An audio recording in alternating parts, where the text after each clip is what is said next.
Hey guys, welcome back to Best Friends the Sequel. My name's Mike. This is John. Hello. Back for another movie. We just finished watching Alien, so let's talk about it. This movie came out in 1986. 14 years before I was even an idea. And needless to say, John had not seen Aliens prior to this viewing. No. He did not. I did not. James Cameron's a genius. I enjoyed Avatar.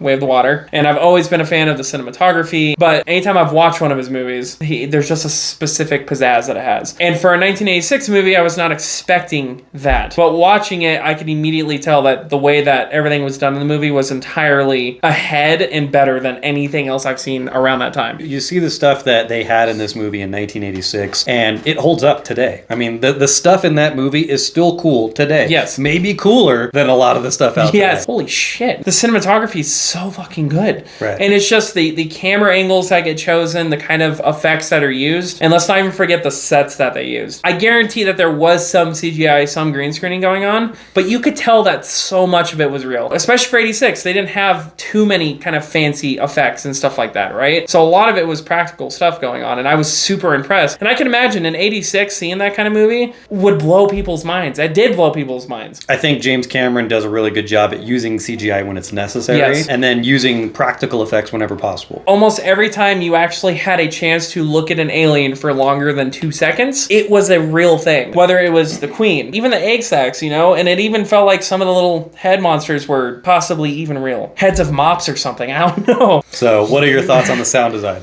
The sound design? I mean, the sound of the rifles, the sound of the doors. Right. Right. Everything that needed to have a sound had a sound. Everything that didn't need a sound didn't.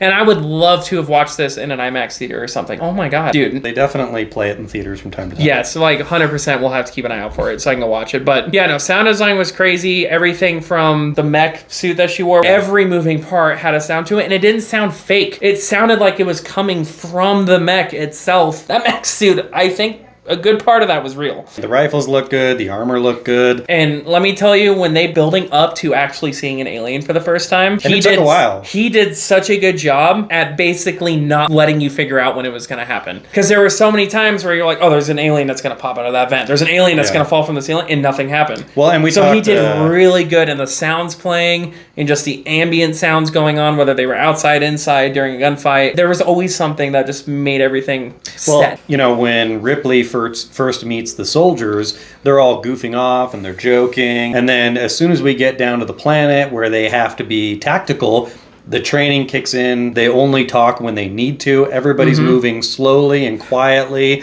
They're doing their hand signals and things like that. It was like a really well acted military strike force. Especially Vasquez. Right. Her acting in that movie, I think, was fantastic. Yeah.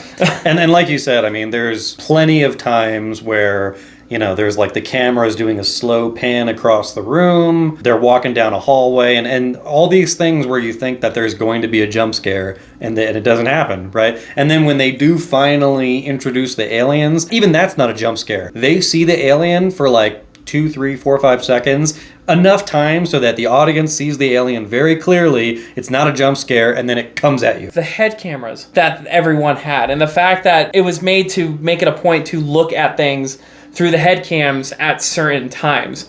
Because even though there were a lot of scenes that happened where they could have just had a normal camera, filming the scene, they did it through the perspective of whoever it was that they were focused on. That detail of the movie was so cool. It was amazing. After I watched it, I went home that night and I'm like, man, how many quotes have I heard from other movies that literally came from this movie? I feel like I did a really good job of having a good poker face, because you would say things like, oh, that's that, blah, blah, blah, that's from that. And I just wouldn't say anything. You wouldn't say anything. and then, when Bill Paxton was like, it's game over, man. It's game over. You're like, that's what this is from? It's from this? Yes! That's it, man. It's game over, man. It's game over.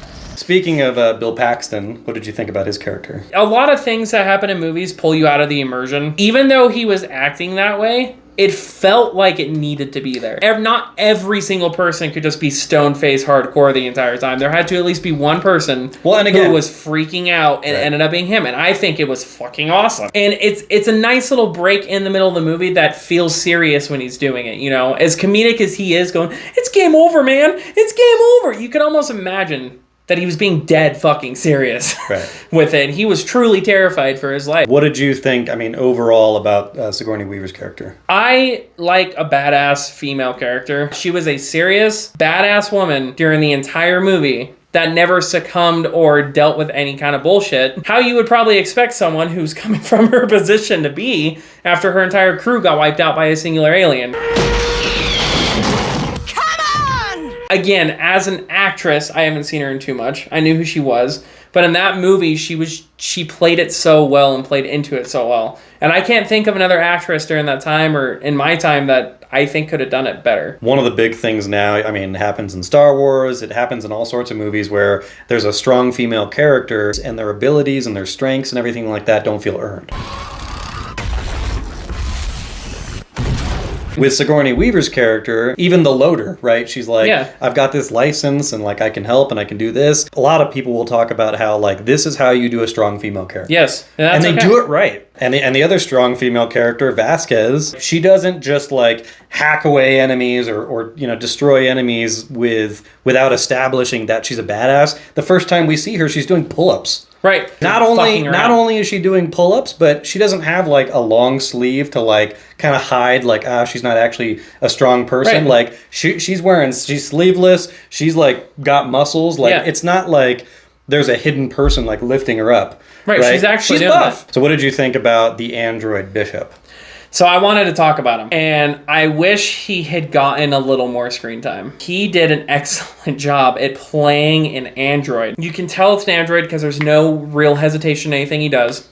He's quick to action, and his movements were just unhuman-like enough to realize that he's not a when he's crawling into that tube, right, that tunnel, he's straightforward, head not moving, down the tunnel, like a normal human would be like, and you know, but again, but like you said, he doesn't like act like a robot because he's not a robot, right? He's a synthetic human. Other than that, I thought that the music was pretty iconic and recognizable. And not obvious either. There was never a point made where you needed to listen to the music that was going on, right? It was just there, and it added to everything. I think I made the same comment about Dune.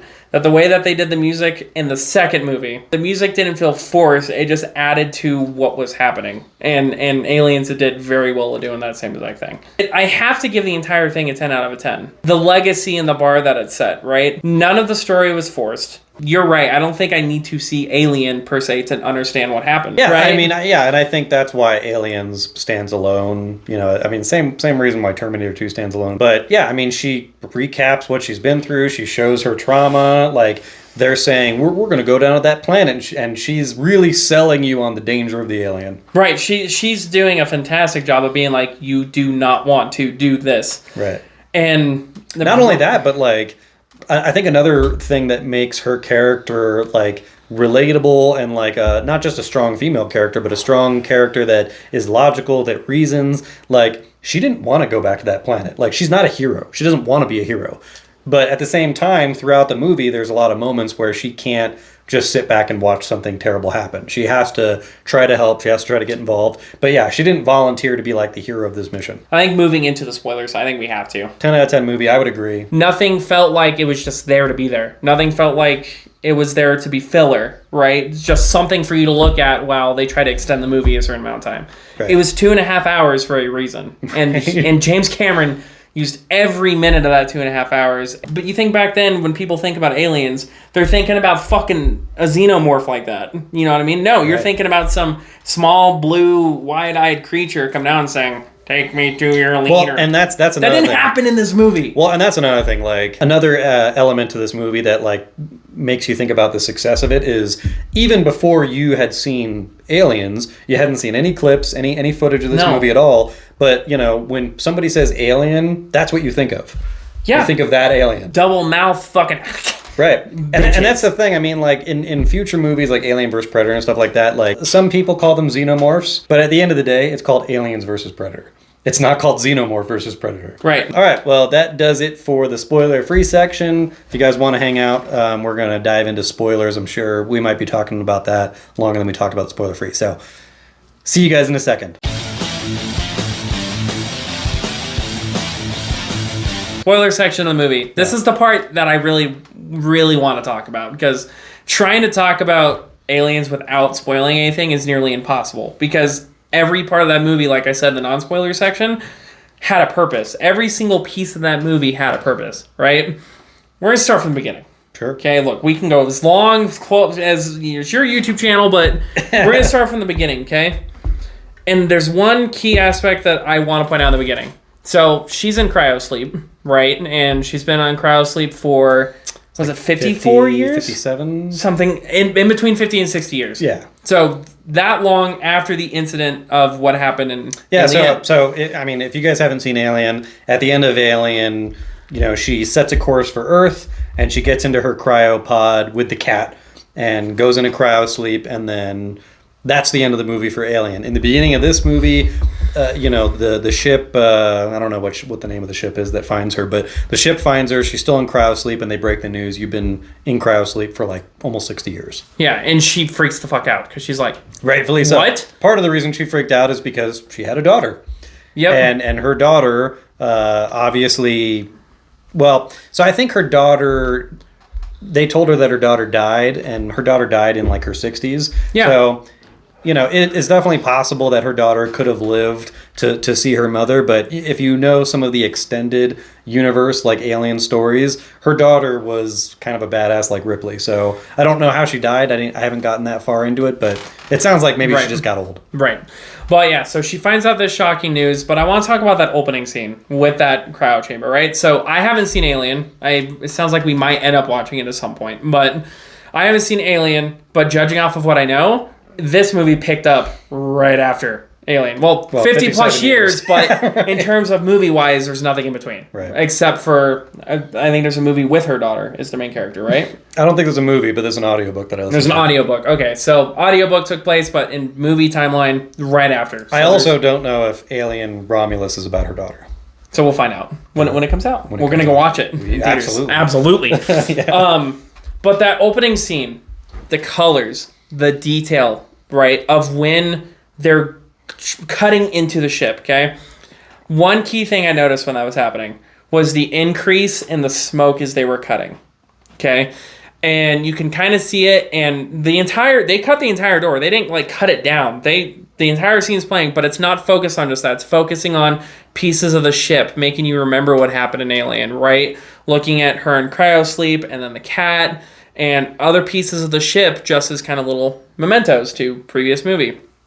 And when they cut open that door and open it, the lighting and the smoke, you can tell, were pretty much on par with each other, right? There's a lot of cutting scenes and those kind of scenes where there's no smoke, and you're like, okay, you just fucking burned through a wood door or some shit, and there's nothing. Yeah. And again, that speaks to like, you know, James Cameron, like, attention to detail. I don't know how long it took him to do that scene, but the light that was, you know, that you're talking about that was hitting the smoke, like, that wasn't even real, right? I mean, I'm sure the light source was coming from somewhere else, but they had this, like, robot that was scanning. Yeah. Right. Well, in the smoke lines while he's scanning. Right. Do you know how fucking long it probably took to get that accurate to all the smoke that came off that door when they were cutting it? Right. I was just memorized by it. I'm like, I've never seen lighting and smoke be done so well in a movie. You know, another thing about the lighting is that I think if this were a different movie, because one thing that I noticed like pretty early on was that even on my TV, which usually I'm not this lucky, but all the dark scenes looked good. Nothing looked washed out. No, I could see details in all the dark scenes. I could tell and make things out and figure things out, except for scenes where the point was you can't make anything out, right? To set suspense. Right. Yeah, it was. I agree with you. And I'm 100%. Sure there's somebody in the comments, you know, that is going to be like, well, that's because the new movies are filmed in blah, blah, blah, blah, blah. Regardless, it's 1986 and it looks amazing. Right. I don't care if new movies are filmed in HDR and if you watch a non-HDR movie, black, super black, and you're on an OLED screen. No. Right. You can tell it was designed to make it, you know, it's dark, right, but that you can still see things. Right. That's a movie thing, obviously, but he did it well. Right. Very well. Yeah.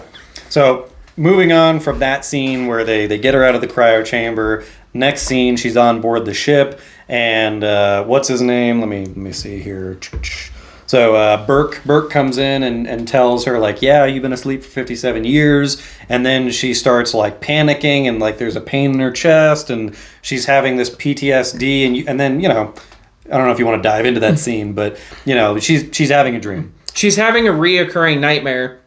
If you watched Alien, which I know this now from the movie, of course, the facehuggers implant a fucking embryo into you, and then a day later, if not sooner, fucking alien pops out from your chest, right? And she's having reoccurring PTSD of this happening to her, right? It's PTSD because at this point, it probably would have happened to her. You know, whether in cryosleep or when she finally made it to the space station, whatever, Right. she constantly has this fear that's going to happen to her, right?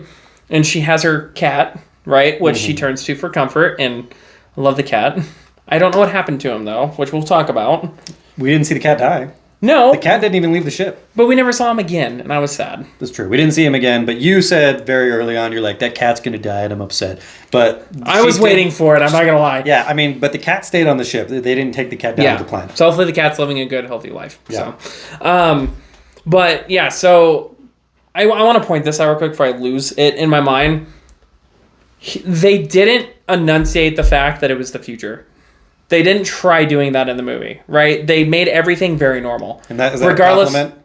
It's a compliment, okay. Yes. Whether it was the guns or the scene when she's sitting down in like that jungle foresty area, right? But it's a screen and it cuts off and she's just in a room with some fake plants around her. Right. That's the only time where they kind of show that, like, you know, they're that disconnected from Earth and very disconnected from where they're from. But there's no point in the movie where they're trying to make it out to you like, this is future. It's futuristic. Isn't it cool? It's future. Don't you like? No. Right. Everything felt normal. No one was shocked by what they were seeing. No one felt weird. And that's something, again, 1986, James Cameron, it's like, yes, this takes place in the future, but it wouldn't make sense for people in the future to be like, this is futuristic tech. Like, this is the tech of our time. Right. But a lot of futuristic movies, you can tell they're trying to, you know, show you, like this really cool floating auto robot that dispenses your food automatically for you and really show the scene of that happen. That didn't happen ever. Right. You know? Yeah.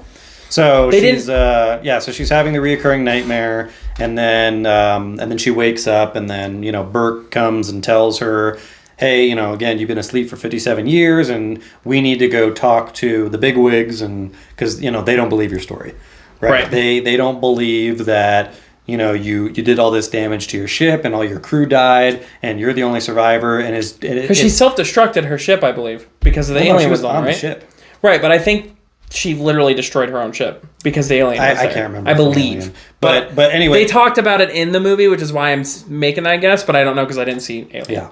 But they don't believe her story. They don't believe that the cause of all this destruction is that type of alien that she's describing that has acid blood. Right. You know. It's never been discovered, never been monitored, never been tested, nothing. Yeah. So they don't believe her, and they say, well, you know, we're not going to, you know, charge you with a criminal... with any crimes, right? But you're not going to be allowed to be like a part of this industry anymore, right? Right. And then she has to get a job as a loader. But yeah, she's yelling at them, and she's telling them like, you don't understand. This is real. It did all this damage. Why don't you just send someone down to the planet to confirm what I'm telling you? And the guy's like, well, we don't need to do that because we have a whole colony of people down there, right? Right. And again, the movie doesn't have to be like, you know, Sigourney Weaver doesn't have to say, they could all be aliens now. Right. The movie treats you like an adult and assumes that you can. Well, she gets it. Well, and they get it through because she goes, "How many families?" And he says the number, and you can just tell by the look in her eyes that she's like, "That's bad." Right. You know what I mean? Without saying it, she didn't say it, and it didn't like do 10 seconds into her eyes for going like. No, it's just a brief moment of you can see it in her eyes, and then it cuts to the next scene. You know, you can now tell like, oh. Fuck. Right. There's more than one. Yeah. You know, so yeah. As far as spoilers, I don't know if you want to like recap the whole movie. We don't have to necessarily recap the whole movie, but we can definitely pick out key parts that spoil the movie that were extremely good, right? Yeah. I mean, whatever you want to talk about because this is your first time watching. We'll fast forward a little bit. Okay, so we get introduced to Burke, right? Paul Reiser, and he is a businessman. Is what he is. Yeah, I mean, which you find out during the movie that all he cares about is the number. All he cares about is the dollar. And you can tell throughout the entire movie, you can tell when he comes to ask Ripley if she'd be willing to go with the Marines to the planet because they're like, fine, whatever, we'll go see if something's going on, right? And all he cares about is the number. He's like, there's really millions of dollars on this planet, you know, and just here, go do it. Go be a consultant. Is that what he called her? Yeah, that's what. Yeah, a consultant. You know, because she's the only one who knows what the alien is, what it does, that sort of thing. And the entire time, he just seems sleazy, right? There's just something off about him. His nervous twitch that he does, which he did really well. His kind of nervous, like, constantly doing this type of thing, and him just always feeling unsure. It's like, Ripley, I thought you were smarter than this. Yeah.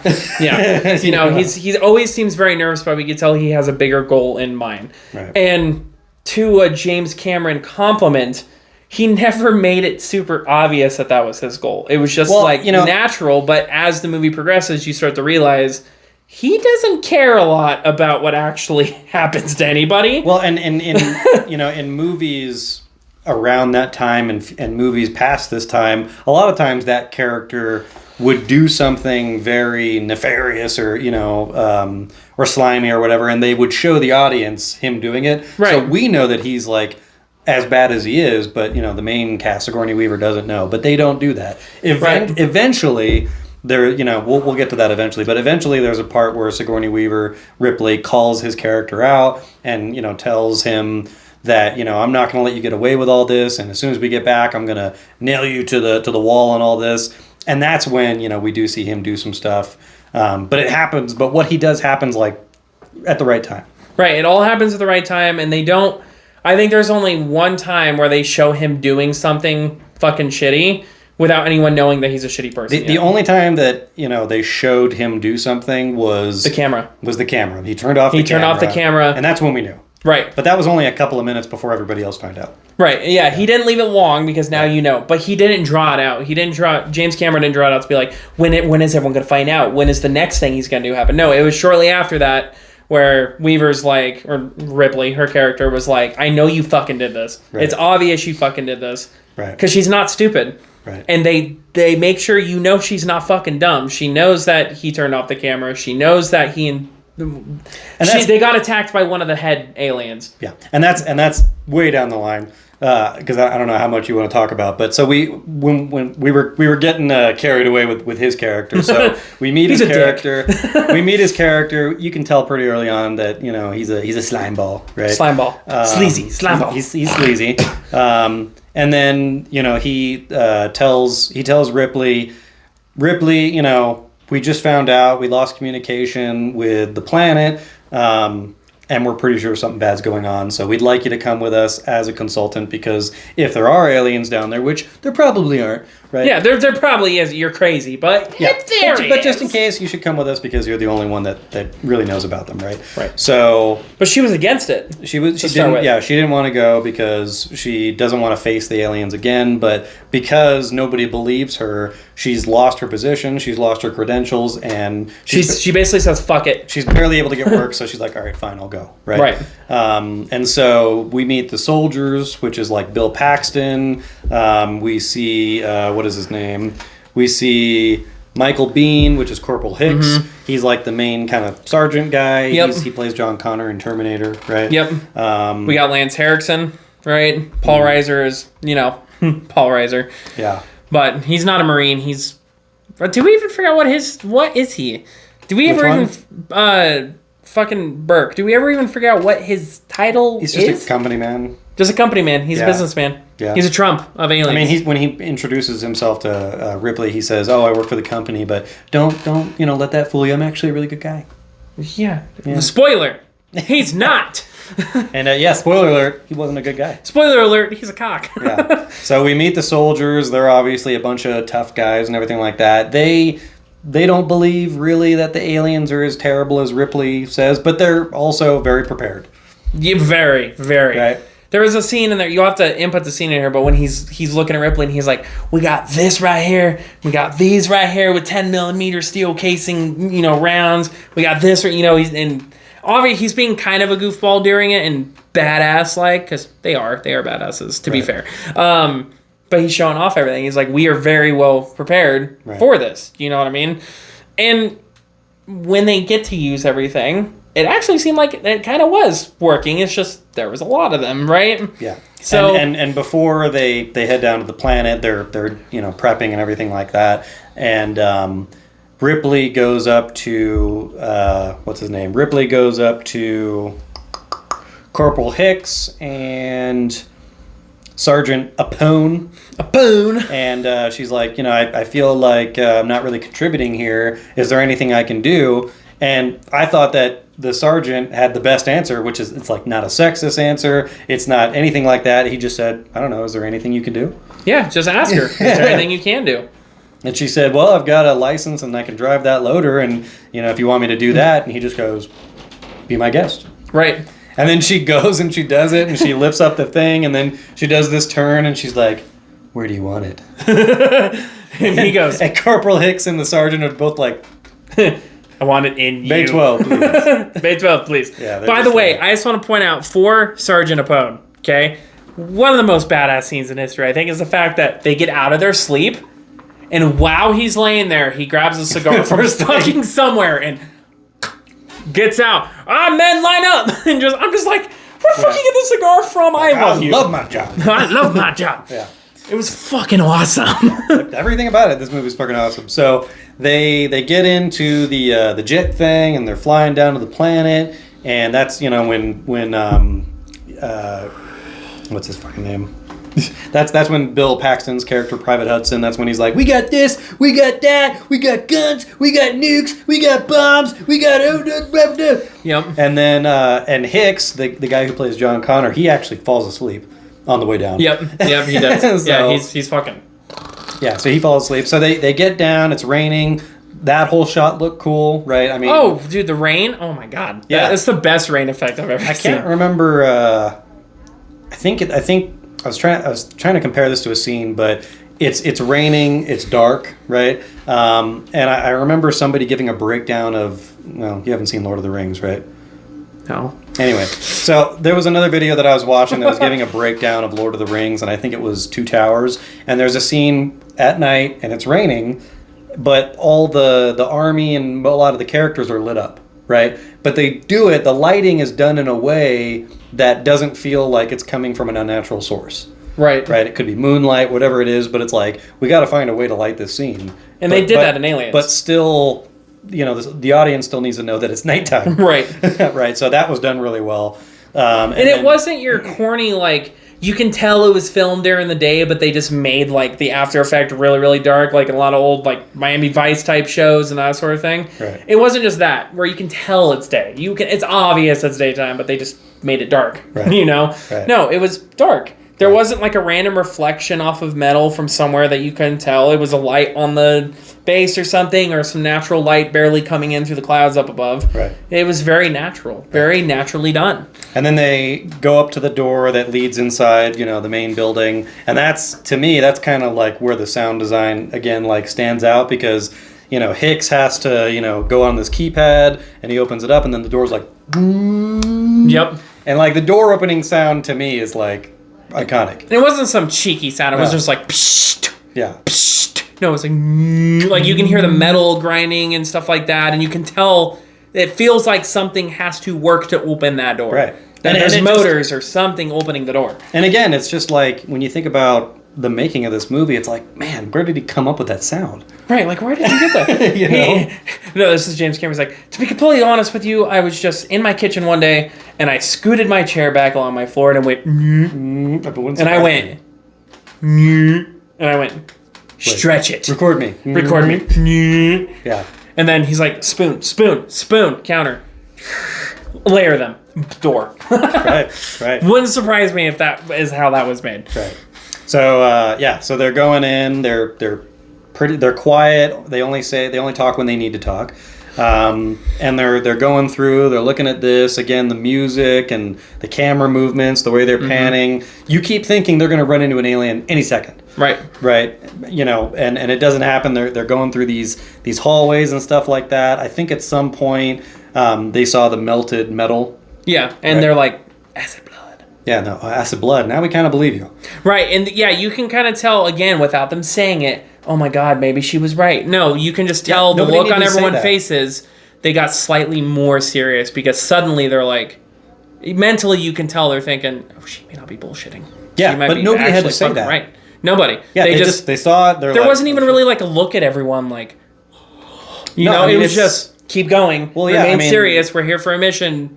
but now we fucking actually know there could be something. Yeah, here. I mean, this is an elite squad, and yes, we've taken in new information. We don't even have minutes to digest this. Like, that's new information. Let's keep on moving. Yeah, again, their mannerisms, super professional, super disciplined, right? Very well done. And those actors clicked together, too. No one seemed out of place. It felt like this was a squad that had been fighting in wars for years together. You know what I mean? Right. And they played the role of doing that exceptionally well. The other, like, obviously huge part of this movie that I don't think I haven't seen before. I don't think I've really ever seen anything since. And it's a really cool piece of tech that is, like, really, really efficient at building tension was those motion sensors. Like, dee-dee, dee-dee. Oh, yeah. They see the dots coming closer and closer. Mm-hmm. Man, they're in the same room, man. They're everywhere. They're all around us, man. They're surrounding us. And like, so they're going down the hallway. They're I think it's Hicks. Somebody's using the motion sensor, and that's when we pick up our first motion sensor thing. And I think it turns out to be Newt. Yeah, Newt. Yeah, so that's when we're introduced to When Newt. she goes fucking all gremlin mode across the floor. And you know, the very, I think it was like the very beginning of the movie where we see Newt and her brother and the parents. Yes. And the parents go to the ship, and right?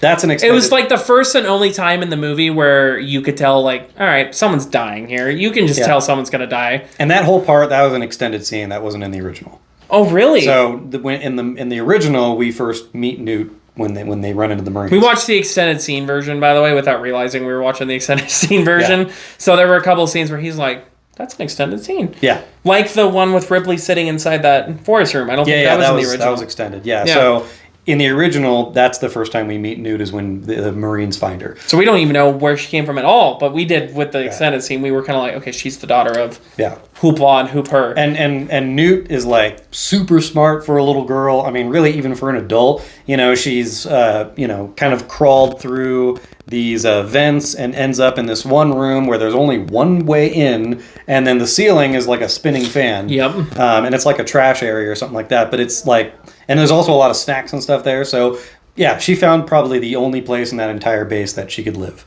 Right. With the exception if an alien came through that one entrance. But yeah, and she's like, and she's all dirty and like she's not talking. Clearly her parents were killed, her brother was killed. She's scared, she doesn't want to go in Ripley's arms, you know, she's hesitant to be anywhere near anyone at all. Yeah. So they take her back, and you know, I think one of the guys was trying to get her to talk and he couldn't do it. And Ripley, again, just like being kind of motherly, right? Mm-hmm. I mean, and maybe that's because she was thinking about her daughter, but you know, she's talking to her in a very calm way, and she's kind of cleaning her up a little bit, and that's when Newt's like, Newt, you can call me Newt. Yeah, because she didn't know her name, right? Yeah. Or, I actually know she had her name off that picture she found. I think it was Rebecca, something like Might that. have been Rebecca, and she was calling her that like name, and then she goes, Newt. Yeah, only my family calls me Rebecca. Yeah. Yeah, so everybody else calls me Newt. Yeah. Newt. What happened next? So I guess we can kind of, fast forward a bit, right? They're in this.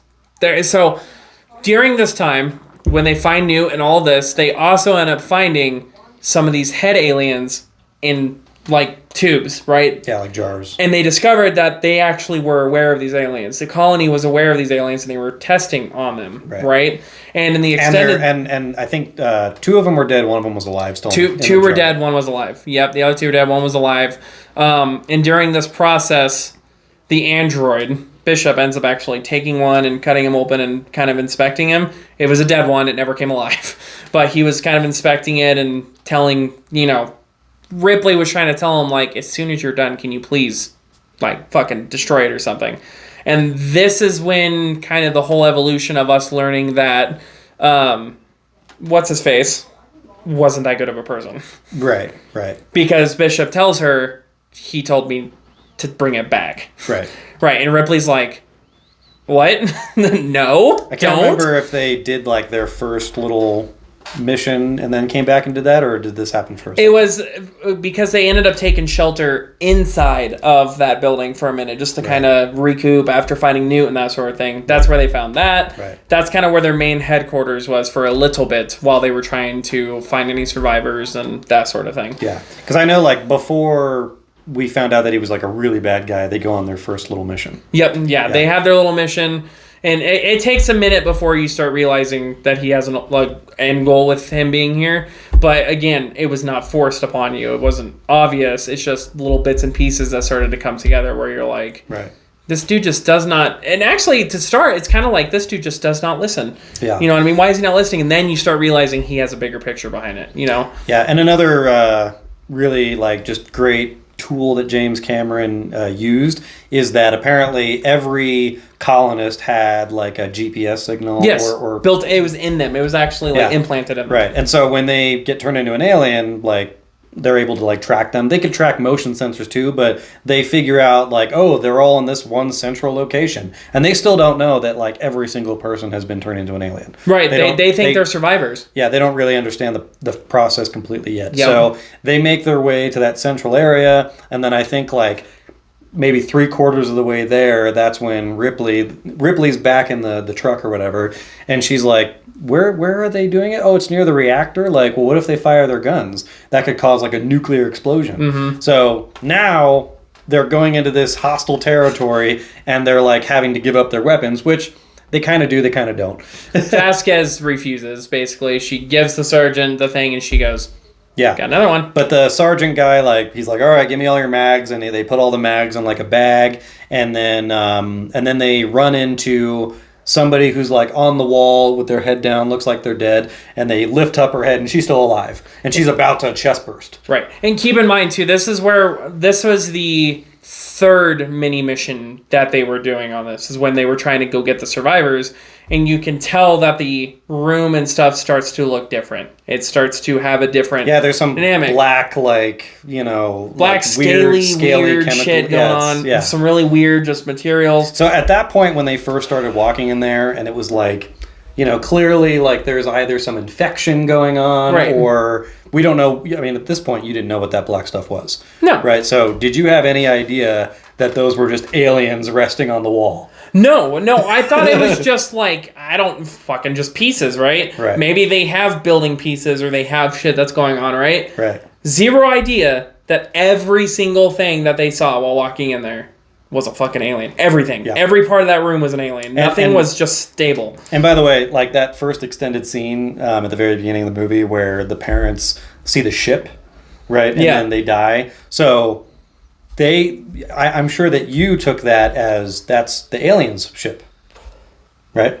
Yeah, partially. Yeah, just a little bit. Yeah, which I mean, you wouldn't know any better, right? No, I mean it's obviously an alien spacecraft, right? Right.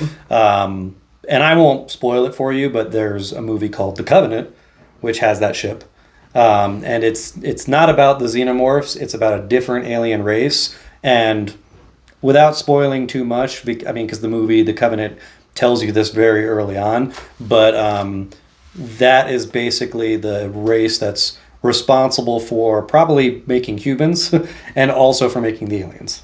Oh, assholes. Yeah. So that fucking ship, dicks. So it's not like the xenomorphs like fly that ship. Like that's not, they don't do that. You can tell that by the way they act. Right. But so that ship, and in the movie, The Covenant, like we see that whole thing. We see the ship crash onto this planet. Got it. Because Covenant is a prequel to Aliens. Got it. Okay. Well, noted. We have to watch that at some point, too. But yeah, so the girl, that they run into this girl who's on the wall, and they think she's dead, and then she's like, yep. And then the chest burster comes out, and then I think they flamethrower it. Right? Yeah, because they couldn't use their guns. Well, yeah, so they flamethrower it, and then they're freaking out, and I think them flaming her and you know, basically making that more noise, that's when the aliens start waking up around them. Right, and they start realizing like, oh, there's people here to kill. And then the other dudes are like, what the fuck's happening? Because all of a sudden his motion sensor starts going ballistic. Yeah. Like, I'm meaning shit ton of dots. It was just they're all around dots. us, man. They're everywhere, man. And then this is when you first actually see the alien too. It was with a back shot. Mm-hmm. From off to the side, and you see an alien come off the fucking wall, but it's just black. All you can see is the outline. You can obviously tell, like, okay, that's an alien. Right. And then it cuts to the scene down the fucking hallway of how many fucking aliens coming after them out of nowhere. Right. And that's after seeing the POV through their head camera, and there's just confusion. You don't actually see anything happening. You see someone get fucking grabbed by an alien off the wall, right? And all of a sudden, without it even being a reason, it just fucking cuts down the hall and there's like 7+ fucking coming after them and they start losing their mind. And again, like that's when you get more cool sound design because those like assault rifles don't sound like any other gun. No. Yeah, not even Starship Trooper type guns. Like it's its own fucking beast, you know what I mean? Right. And almost, I'm a avid Halo gamer, right? And if you've shot the assault rifle from Halo, fire rate and everything from the first game, Halo Combat Evolved, was kind of similar to that. The tone was changed a bit, obviously, but it reminded me of that. Right. And the guns had an ammo counter on them, which the one in Halo Combat Evolved has as well. Right. And I was like, they totally fucking got that idea from that. Come on, totally. Right. That's totally an Aliens idea. Right. But yeah, so that's when they first run into the aliens. A lot of the soldiers die, right? Mm-hmm. And then Ripley is the one that like decides to like take the armored vehicle and bust in through there and save them. Well, that's because what's his name wasn't doing anything. He started like freaking out. The commander, commander. Yeah, that was Gorman. Gorman. So he starts to like panic, and he just like he starts saying their names really quietly.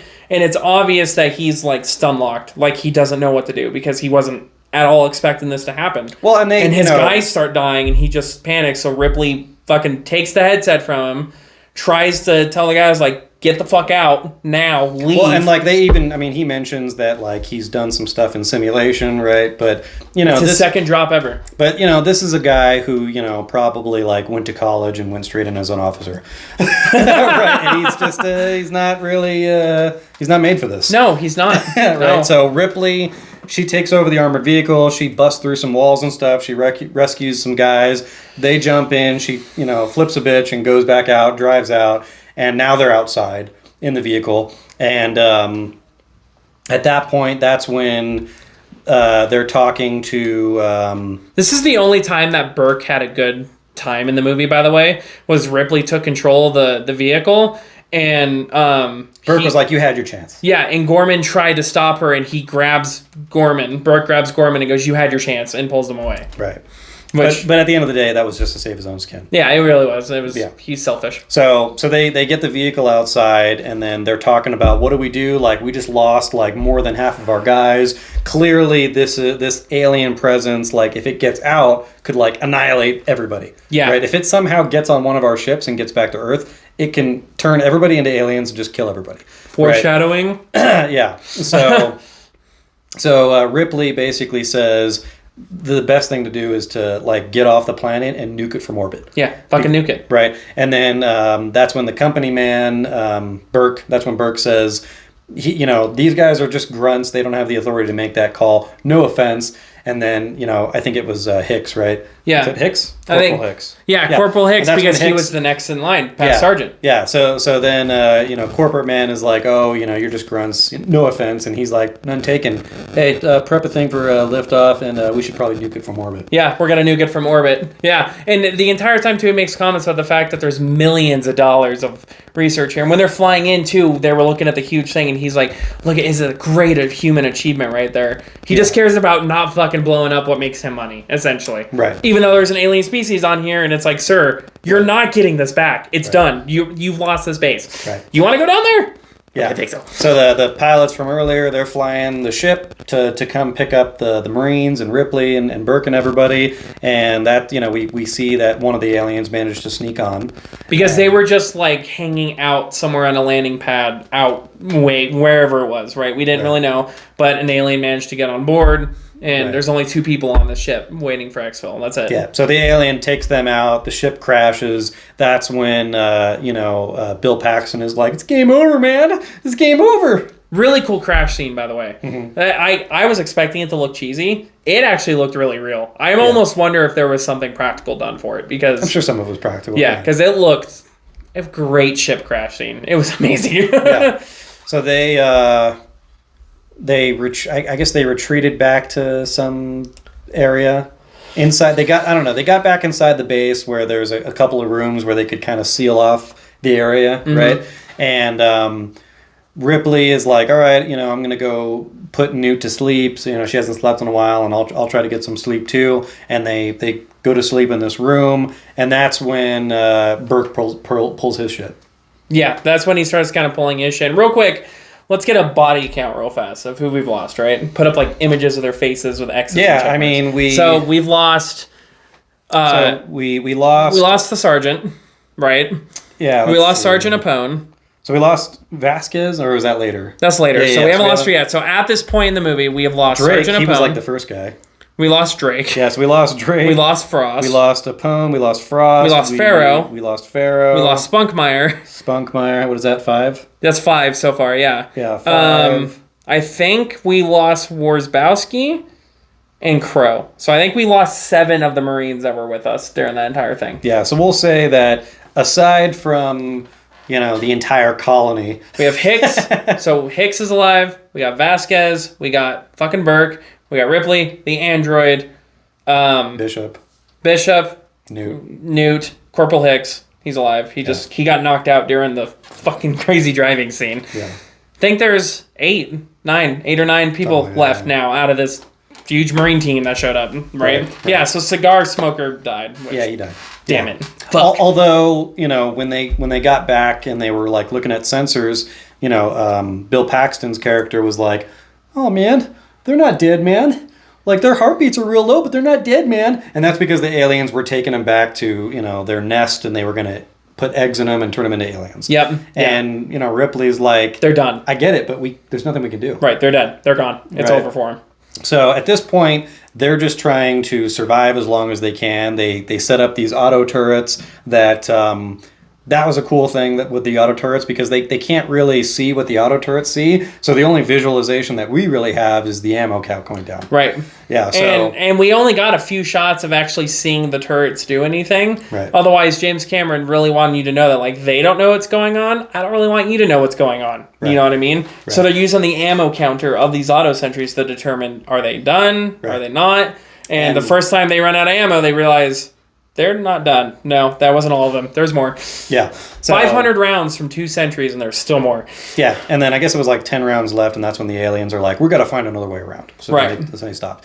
And then, again, Ripley is not a character that just has skills and abilities that just seem to appear out of nowhere. Right. She just suddenly is a kung fu master. We get, not a very long scene, but we get a scene where Corporal Hicks is teaching her how to use the rifle. Yep. Right, and teaching her how to use this and that. So, like, now you can be prepared because we're in a very dangerous situation. You need to know how to use this. Right. Right. And that's when she learns how to use the rifle. She takes it back, and she's going to get some sleep. And that's when she realizes that there's a face hugger in the room with her. Well, because she suddenly wakes up. She's sleeping with Newt under the bed because Newt went under the bed, right?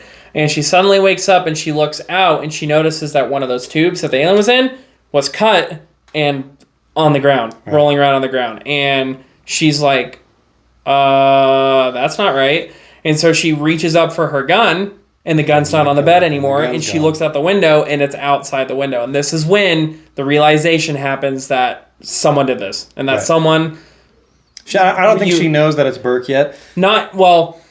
At the scene after they fight the head crabs and stuff, she goes to him and goes, "I know you fucking did this, because who else would do this? This makes no sense." So she wakes up Newt, and they're just trying to avoid the face huggers, and then there's two. There's 2 in the room, and she's like going like this to the camera, and that's when we see Burke turn off the camera so nobody knows what's going on. And then she figures out pretty quick, like, this camera is not, they're not seeing me, right? So she has a really good idea, which is to put her lighter up to the sprinkler system. Which activates the alarms and everything. Activates the fire alarm, and everybody runs there real quick. And they kill the face huggers, they get her out, they figure out it was Burke, and they have Burke sitting in this chair, and they're going to kill him. Oh, yeah, no, because there's like some moments of debate, and Hicks is kind of walking around a little bit. Ripley makes a comment, and he turns around and just goes, "All right, he's done for," and fucking picks him up, gets ready to basically take him to probably go fucking beat his ass. Well, and Bill Paxton, too, like before that, Bill Paxton was like, "Oh, man, you're dog meat, pal." You're dog meat, pal. Like, "You're dead, pal." He wanted to kill him, bro. Yeah. He was like, "You're dead, pal. Yeah. You're dead." So, but yeah, Corporal Hicks, he's like, "Fuck it." Like, he's going to go beat the shit out of him or kill him. And this is where shit goes south. Yeah, this is where shit goes south, and they realize that the aliens have, like, broken through the barricade or whatever, and they start getting ready, and Burke, sneaks off, and he gets his. Yeah. Well, actually, we forgot a small scene. So the android, Bishop. Yeah. They sent him into a pipeline because they were like, okay, how the fuck are we getting off the ship? Isn't there another ship up at the the spaceship, right? And they talk to Bishop, and Bishop points out through the window that there's some venting going on from like the power plant. And he's like, based on the frequency of the venting, that giant nuclear power plant is going to blow, and it's going to be like a 40 megaton nuke. Right, and we're going to die. So Bishop is the only one qualified to, like, you know, get through the tunnel and remote pilot a ship to bring it down to rescue everybody. So he's on a mission doing that. Yes. And then the aliens break through the barrier. Burke runs off, and then he ends up running into an alien. He ends up dying. And then it was great too, because he runs through a door, shuts the door on everybody, right? Goes to open another door, and there's a fucking xenomorph literally just waiting for him. There was no and you know, when they have these close-up shots of the xenomorphs, like, it's not just like a xenomorph costume, like there's like thick like mucus and stuff, like, and there's mouth movements to everything, like the main mouth and the smaller mouth. There's mucus, there's sounds, there's aggression, a tail flick happening. Like, it's not just some dude in a fucking costume going, no, it's fucking terrifying. It's actually kind of terrifying. So he gets killed.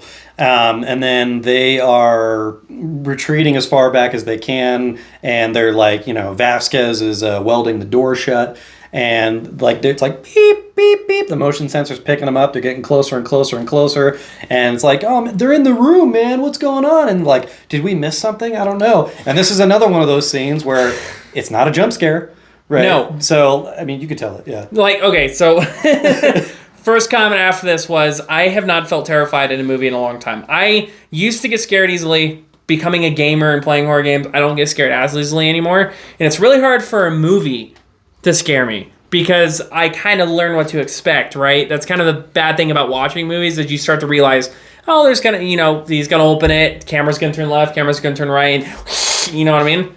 No.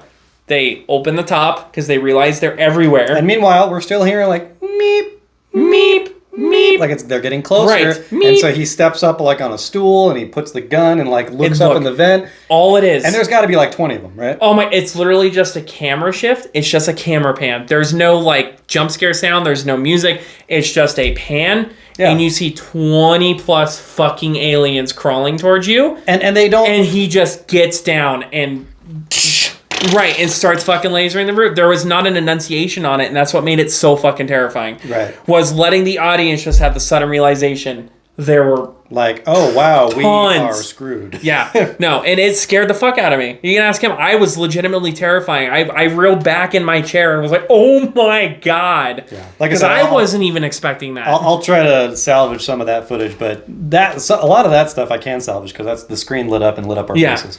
But yeah, so they're trying to fight, and Bill Paxton is just like, yeah, you want some? Yeah, you want some too? Yeah, how about you have some too? He grew some balls. Is what he did. He did. He grew some balls, and then one of them gets from under the floor and pulls him under. And he's gone. He's done. Unfortunately, it's game over for him, man. It was game over. Game over. Yeah. So they're which is sad. They tried saving him, but they realize it's done. He can't. So they're retreating. They retreat into a vent. Yeah, they retreated in through a vent, and I think that they were following Newt because Newt knows the vents pretty well. Yeah, Newt. They were trying to get to the tower section where I think Bishop was, is what they were trying to do. Yeah, and so Newt's leading the way, and it's Corporal Hicks, it's Vasquez. Corporal Hicks, Ripley, and Newt. So the three of them are like up in front, and then we have Vasquez, and we've got the other guy, which was again Vasquez is kind of in the back holding the line, slowly falling back, trying to hold the line, but her leg got hurt by some acid from one of the aliens. Yeah, so we have Vasquez, and then Gorman's a little further back, right? So Vasquez is like, and then one comes from above, and you know, she manages to pin that one against a wall, and that's where she gets the acid blood in her leg. And then Gorman shows up. And, you know, this is where, like, Gorman redeemed himself. Right. For sure. Right? Yes, for 100%. You know? So he tries to take out a couple with a pistol, and, like, we're not going anywhere. So he pulls out this little explosive, and she's just like, you always were an asshole, Gorman. And, like, get their hands around it. Yep. Yeah, and then blow the vents, and cool vent. Michael Bay in the vent. And, of course, I mean, even though we're this far in the movie, we can't just, like, safely get to the tower, right? Newt, the way that they get to this ladder, there's, like, this rotating thing, and Newt slips and, like, ends up going down. And at this point, like, you're like, okay, they just got to get out of there. But, like, even Hicks, like, they go down and they're going to rescue her. Yeah, they're going. Hicks and Ripley are like, no, we're fucking getting her. Yeah. But she's going. And she ends up, like, in this, like, kind of sewer thing, like, underneath the floor. And they're, Hicks is welding through and meep, meep, meep, meep. And then one comes out of the water. Yep. and takes her away. And Newt goes, ee! Screams, and then she's taken away. And then she's gone. And then, Ripley is like, she's alive! She's alive! And Hicks is like, I believe you. I believe you, but we gotta go. We gotta go, or we're gonna die. Yeah. And so they make it to the elevator, and then, the elevator's door is closing, and then, Alien puts his head in. Hicks is like, poof, and the blood gets all over him. Yep. And they manage to, like, take off his armor and stuff, but he's fucked up. He's fucked up. Yes. And at this time, the remote ship that Bishop was piloting has made its way down now. So they're trying to get to this ship because they have, like, 16 minutes before the entire thing just blows up. It's like 20 minutes or something. But so Ripley gets Hicks back to the ship. He's really injured. And she's like, how much time do we have left? And, Bishop's like, plenty. We got like 20 minutes. Yeah. Right? And so she's like, all right, so that's enough time for me to go to the fucking bottom floor. Yeah, bottom fucking floor and get her back. Yeah.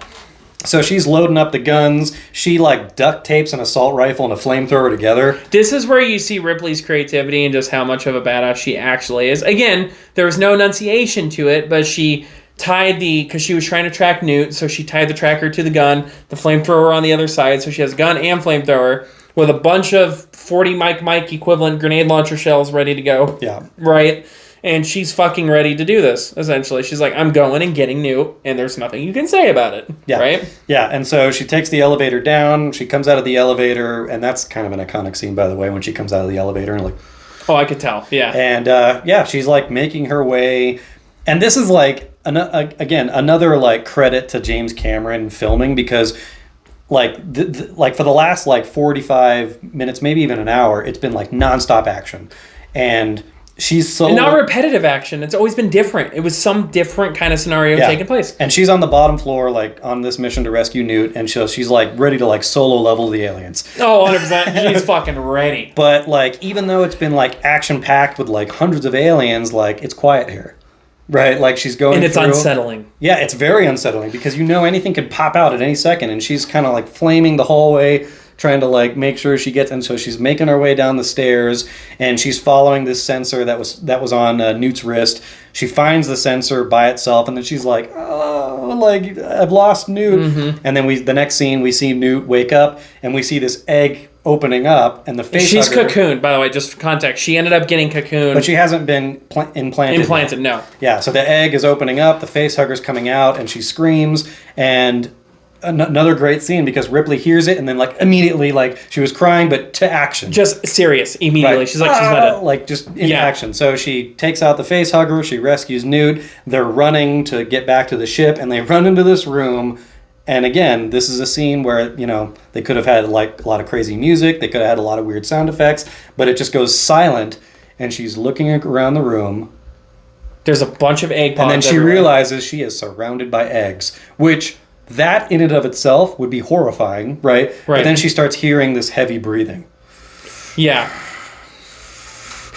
And all it is and just the camera, like, you see the eggs, you see this thing laying an egg, you see this long, like, tube or whatever, yep. like, maybe, like, I don't know, probably comparable to an umbilical cord or something. And it pans over, and that's when we see the giant queen alien, which, again... Literally within 5 feet. And when we're thinking about effects, like, it looked pretty real.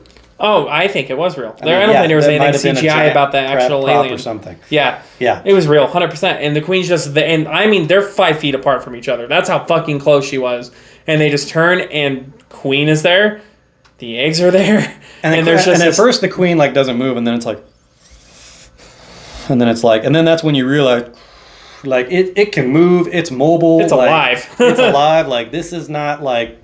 This is a dangerous thing. Right. Right. And then another alien starts coming, right? There was, like, on each side. And then she flames towards one of them. Towards the egg, yeah. Yeah, she flames towards the alien itself that was coming towards her, and they both back up. Both the aliens back up, and the queen and her kind of... And then she points it at the egg, and then she looks at the queen. Right. And the queen's like...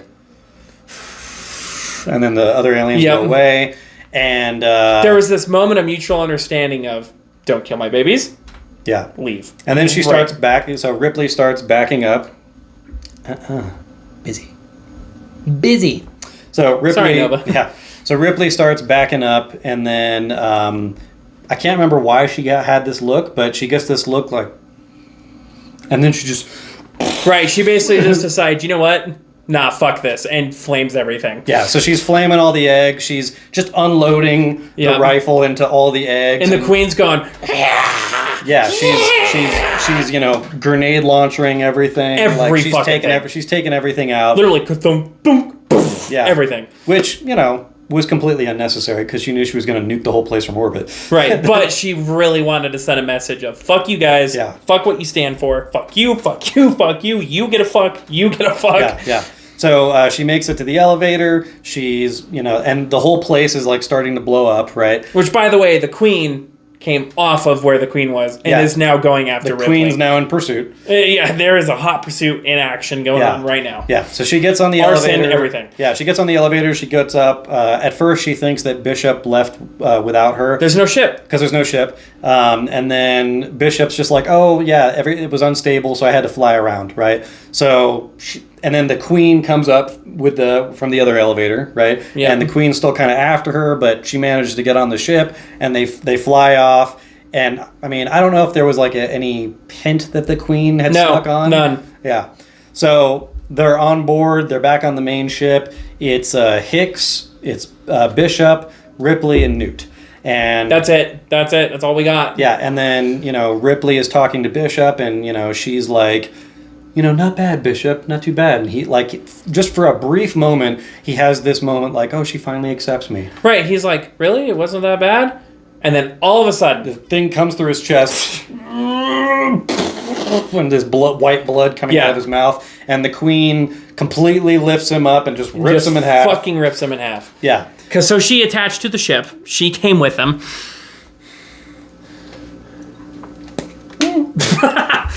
Yeah, she attached to the ship. She came with him now to the ship, which that's already terrifying in itself, right? But Bishop is now immobilized, and you got Newt and Ripley. Yeah. That is all that's left. So Newt manages to get underneath the floor, and the queen's trying to fucking get her because Ripley was like, follow me, and that gave Newt a chance to get under the floor, and then Ripley goes into the loader room and manages to close the door. And, she's getting suited up in the loader, and the queen is, trying to get to Newt. Badass scene, by the way. Yeah. So then the door slowly opens.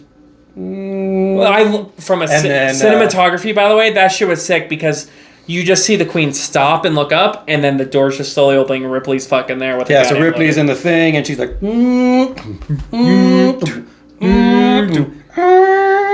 Yep, she's testing her fucking arms. And then, she looks at the queen and goes, get away from her, you bitch! Yeah, you bitch! Yeah. And I was like, yes! Yeah. And then, they start fighting, and she's, boom, knocks the queen, and, she manages to get a hold of the queen, and then she, uses the keypad to open up the door that, is going to eject the queen into space. Yep. And they both fall into that area. And this is the only part of the movie where it is pretty unrealistic because... She manages to open the door, and things are getting sucked into space, and she just kind of grabs onto the railing like this. In reality, I think her arm would just get ripped off. Depends on how strong of the suction force it is, but I mean, Newt starts flying towards the hole. The android starts... Because the android's still alive. He's an android, right? Yeah. He's only half himself. He's only half of what he used to be. Right. And, he grabs on, and he grabs Newt, saves Newt, but I think there was enough suction there that... Everyone probably would have died, to be completely honest with you. Yeah. On top of that, oxygen's leaving the ship when you do that. But even that being said, there's no music during this. There was none. There's some music. Not till near the end of the fight. When it first started. Dun, dun, dun, dun, dun, dun, dun, dun, dun, dun. Yeah. I think it was after she fell into the hole when music actually started happening. But to start the fight, No, there was no. Yeah, She yeah. said bitch, music cut off, and it was just a fight. Right. It was a fight where you could notice every detail going on. James Cameron wanted you to hear the details of that mech and the queen fighting. Right. Because of how badass it was. And then, yeah, when that hole opens, music does start back up. But there was that period of silence and no music where it was just take it in. Right. Because she just called her a bitch. Shit's about to go down. Yeah, so Queen gets sucked out into space. Which again, we don't see the queen die because No, she gets sucked. I don't into know space. if when it was established, but I think the aliens can survive in space. So that queen could have gone anywhere. We don't know where the queen. Who knows how many years she just floated on? Yeah. So they, Ripley manages to close the door, and so now it's just Hicks, Bishop, who's cut in half, and Newt. So we got Ripley, Bishop, Hicks, and Newt. And now I think they're setting a course for Earth, and they're getting back in their cryotubes. And I think that's pretty much where the movie ends. That's where the movie ends, yeah. And again, during this ending part, she didn't go to cryo sleep with the cat. So I can only presume, they made it. They're on their normal spaceship safely with, all the big honchos and all of that. Hopefully the cat's fine. What was the cat's name? Tom? Is that what the cat's name was? I don't remember what it was. I don't remember. In loving memory of what we don't know, Tom. Nice. Yeah.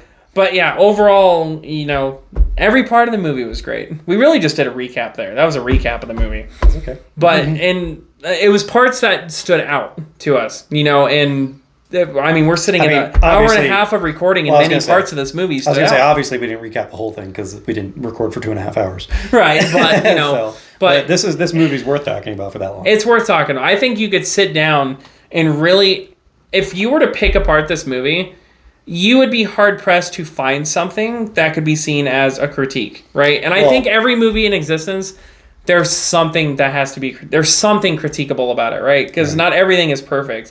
And a second watch would probably be a very good idea because now you can focus on paying attention to the super fine details because now you know the story, right?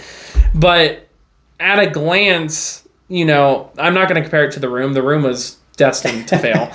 But I can think about many other movies where I just think about details that were missed or kind of just didn't make sense. Talladega Nights, one scene I always remember from that. The car crash scene at the end with both of them, where the cars are flipping. In one scene, the car lands on its wheels, and then in the very next scene, it's upside down. Right. And he's crawling out of it. But the scene before, it stopped in motion with the wheels up. And that's the kind of stuff where you're just like, how do you miss that? You know what I mean? Like, did you roll 2 other NASCARs over? What happened? Right. But you don't see that in this. You never find that in this movie. There's just never a time where I'm like, wait, wasn't that blue before? Now it's red? And like, what the fuck? Or where did that come from? Like, when did we miss this? Right. No, I don't think that ever happened. I think the closest I could bring up was the fact that Bishop was operating on one of the face huggers without ever showing him taking it out, talking about discussing it. But he didn't need to, right? Yeah. Other than the shock of Ripley hearing that Burke wanted to bring that specimen back, and Ripley being like, "You fucking destroy that thing when you're done. I swear to God." Yeah. But yeah, so I guess that pretty much does it for Aliens. Obviously, I'll give the overall rating again. It's a 10 out of 10 movie. Yeah. If you haven't seen it, don't be me. Yeah. Watch the fucking movie. It's a great movie. You'll get many references, I think, out of it that you've seen from other movies. No matter if you're older or younger, you've heard a alien reference. Yeah. At some point in something. But yeah, if you guys manage to stick around for this long, definitely, let us know in the comments if you like these type of long discussions about these movies, because we could nerd about this forever. So, I'm going to convince him to do a segment or a type of movie review where 2 people debate, which I really want to do. And this is the kind of thing that we could do a podcast. I want to do a podcast. If you guys want to see a podcast with me and him, let us know. Yeah. Let us know in the comments. But yeah, if you guys stuck around this long, we definitely appreciate it. We had a lot of fun talking about Aliens for this whole time. So let us know in the comments if you guys want us to check out Alien. Let us know if there's any other movies that you want him to check out with me, because guaranteed, if you can think of it, he hasn't seen it. So, don't out me like that, man. So it's game over, man. My movies are game over. So, but other than that, definitely subscribe, because I think I'm at 67 as of this video. Get him to 100. Help me get to 100. But yeah, with all that being said, appreciate you guys listening this long, and we'll catch you guys in the next one. Peace.